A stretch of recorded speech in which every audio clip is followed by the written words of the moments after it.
What an opportunity. I was being asked to watch the Angolan ball game from the outset, how we got into it, what all the rationalization and justification as well as the decision-making processes. I was to watch this game not from the 50-yard line, but from the field itself, a player coach. I mean, go into Angola and get in the action where the people are groveling in the dust and losing their lives, as well as the high policy planning sessions in Washington. And I was delighted to have the opportunity to sacrifice a year of my life to see just how the U.S. government does this sort of thing.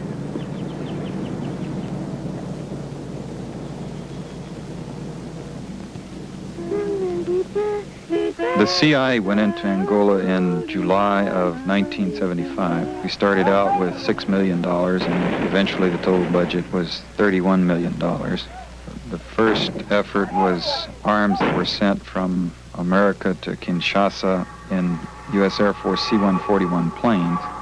And then from Kinshasa, we hauled the arms into Angola in smaller airplanes. The total was about 1,500 tons of arms, 30,000 rifles and small rockets and mortars.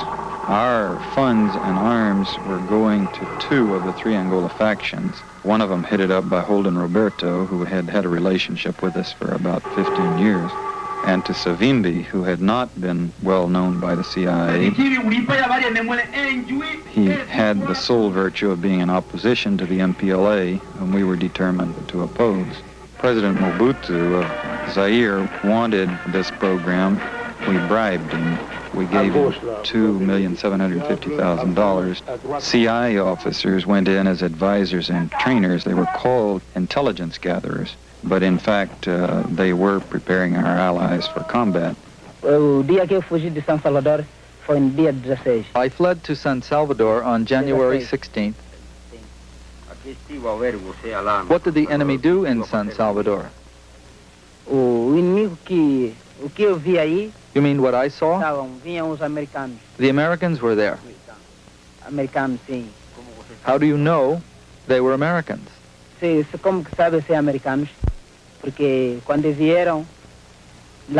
the villagers saw them with their own eyes, they saw they were Americans. There were 20 Americans. These Americans, what did they look like? Were they white? Were they black? Describe them. They were your color, comrade. They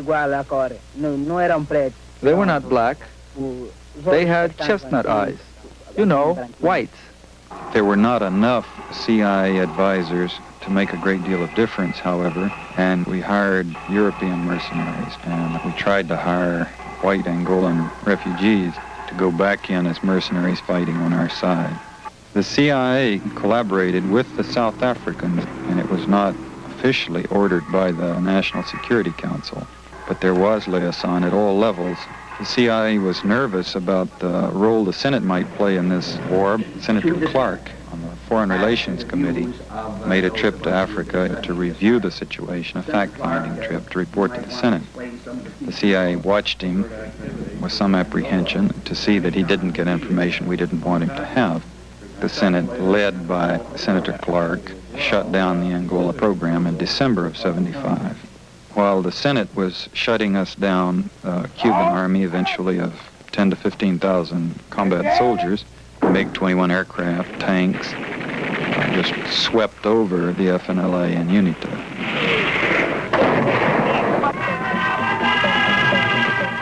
And we lost decisively.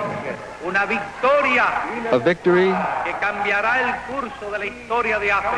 that will change the course of African history. The victory of the heroic people of Angola.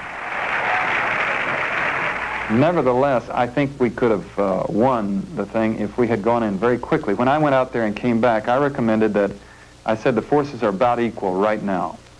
And if we go in with immediate, abundant support, we can win. We can take Luanda. By that, I meant tactical air and American advisors. Put in several hundred troops very quickly and put in some of these really monstrous weapons, airplanes, you know, that fly around shooting 8,000 rounds a minute down, and you'd have been into Luanda just like that. It appears, from what you said, that you advocated that the United States should go into Angola with large weapons, lots of firepower, a small detachment of Americans, and that your plan was rejected, and that was the final straw that did it for you. No, that's very definitely a misunderstanding. Yesterday we got distracted. We were into that, and then we didn't get a chance to pursue it, probably changing of cameras or something. I was sick at my stomach that we were going into Angola. I was depressed that the agency would be letting itself get dragged into another paramilitary adventure that quickly after Vietnam, when it would obviously not succeed. We couldn't possibly stay with it. The Senate, the press, and the public wouldn't be about to let us escalate something up to the level that it would have a chance of winning. And it would be highly damaging to the nation and to the CIA particularly to let ourselves get dragged into such a thing. Once, and at the outset when they offered me this job, then I had a choice of, what do I do? Do I participate, or do I resign, or do I quietly lobby for some other job and let someone else run the Angola program? And my decision was that I was going to stay with the program because it was too interesting to see how does the United States get dragged into these things, and how does the CIA conduct them once it's in them. I don't think anybody could turn down that kind of an opportunity, just to know that it's not what some newspaperman is telling you what happens when he doesn't really know himself. It's what's really happening. You were there running it. So I decided to participate. And in order to make sure that I remained on the inside, I remained a good soldier throughout the whole thing. I did not balk or fight it until we got into phases that I thought were just beyond the pale, such as alliances with the South Africans and mercenaries, for example. When I went to Angola, I was sent out there to come back with a military assessment. And that's what I recommended when I got back. If you guys want to win, we can do it. A dramatic weapon, a horrendous weapon, if you will, against the MPLA at that time would have just brushed them aside. It would have decimated them. It would have wiped them out.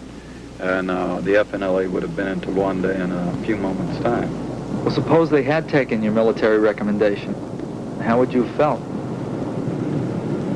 I would have stayed as task force chief and participated. If you're going to do something, if you're going to learn French or a foreign language, the least you can do with your poor pronunciation is speak out. And I think there are certain things that are criminal, but you compound it by losing. If you're going to go into Angola, if you have some national compulsion to go into Angola, at least the United States position would be much stronger if you won. And if they had accepted my recommendation at that point, I would have been much happier if they had gone ahead and won than I was with the contemptible middle ground that they followed.